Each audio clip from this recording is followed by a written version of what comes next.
হরে কৃষ্ণ। অবচরণ কাশ্মীর এক নিরামিষ ভোজনালয়ে নিরামিষ কেক স্পেশালিস্টের আরও দুটি কেক।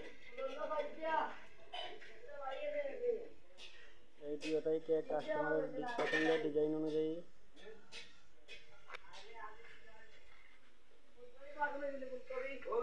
আমাদের এই দুপুরবেলা দোকানে অনেক ঝামেলা থাকে, এই ঝামেলার মধ্যে দুটা কেক করেছি। দেখুন কেমন সুন্দর হয়েছে। অবশ্যই আপনাদের জন্মদিন এবং গায়ে হলুদে আমাদের এখান থেকে আপনার পছন্দের ডিজাইন অনুযায়ী কেক নিতে পারেন। হরে কৃষ্ণ।